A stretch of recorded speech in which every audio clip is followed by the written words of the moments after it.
Canto 27, Circle 8, Bulla 8, The Evil Counselors. When it had finished speaking, the great flame stood tall and shook no more. Now, as it left us, with a sweet poet's license, another came along that track, and our attention turned to the new flame. A strange and muffled oar rose from the single tip to which it burned. As the Sicilian bull, that brazen spit which bellowed first, and properly enough, with the lament of him whose file had turned it, was made to bellow by its victim's cry in such a way that though it was of brass, it seemed itself to howl and agonize. So, lacking any way through or around the fire that sealed them in, the mournful words were changed into its language. When they found their way up to the tip, imparting to it the same vibration given them in their passage over the tongue of the concealed sad spirit, we heard it say, "O you at whom I aim my voice, and who were speaking Lombard, saying, 'Go now, I ask no more, just as I came,' though I may come a bit late to my turn, may it not annoy you to pause and speak a while. You see, it does not annoy me, and I burn. If you have fallen only recently to this blind world from that sweet Italy where I acquired my guilt, I pray you, tell me, is there peace or word in Romagna? For on earth I, too, was of those hills between Urbino and the fold from which the Tiber springs to birth. I was still staring at it from the dim edge of the pit when my guide nudged me, saying, 'This one is Italian. You speak to him.'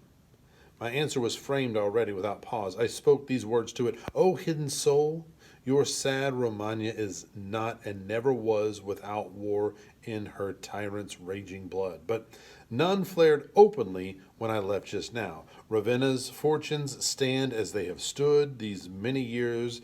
Polenta's eagles brood over her walls.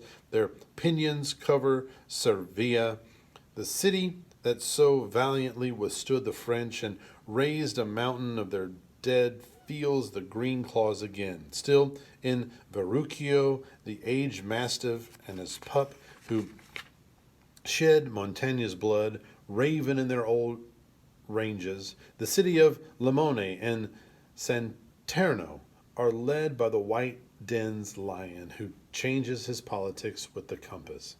And as the city, the Savio lies between plain and mountain, so it lives between freedom and tyranny. Now, I beg you, let us know your name.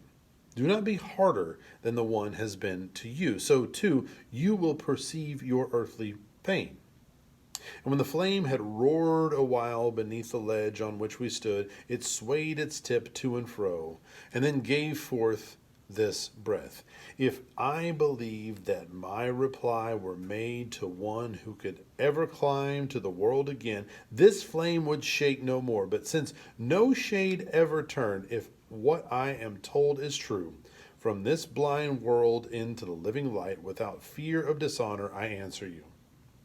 I was a man of arms, then took the rope of the Franciscans, hoping to make amends, and surely I should have won to all my hope, but for the great priest, may he rot in hell, who brought me back to all my earlier sins. And how and why it happened I wish to tell in my own words. While I was still encased in the pulp and bone my mother bore, my deeds were not of the lion but of the fox.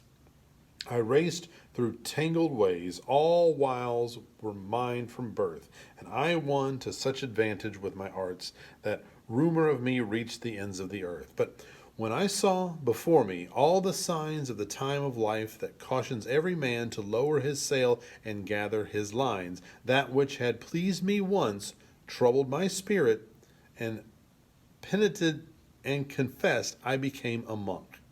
Alas, what joy I might have had of it.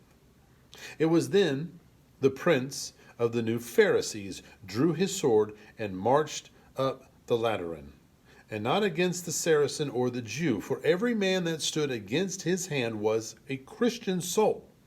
Not one had warred on Acre, nor been a traitor in the Sultan's land.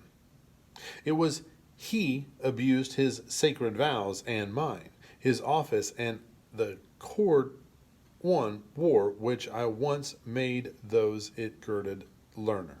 As Constantine sent for Silvestro to cure his leprosy, seeking him out among Soractes' cells, so this one from his great throne sent for me to cure the fever of pride that burned his blood.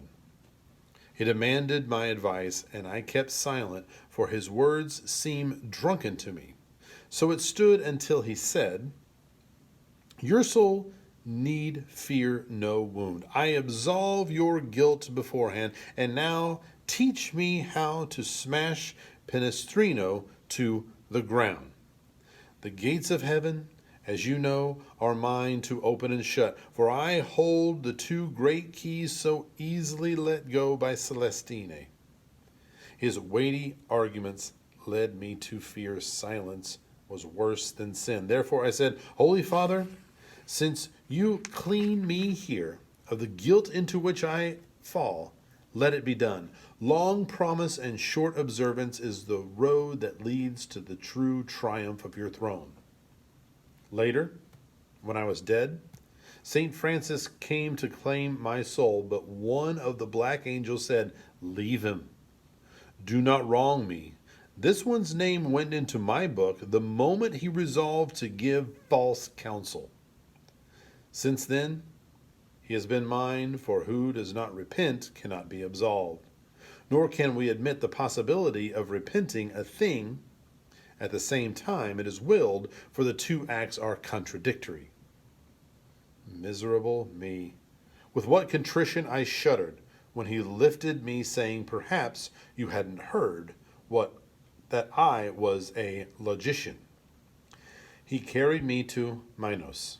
8 times around his scabby back the monster coiled his tail, then biting it in rage he pawed the ground and cried, This one is for the thievish fire.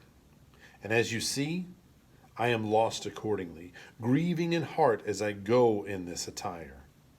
His story told, the flame began to toss and writhe its horn. And so it left, and we crossed over to the arch of the next fosse, where from the iron treasury of the Lord the fee of wrath is paid the sowers of discord.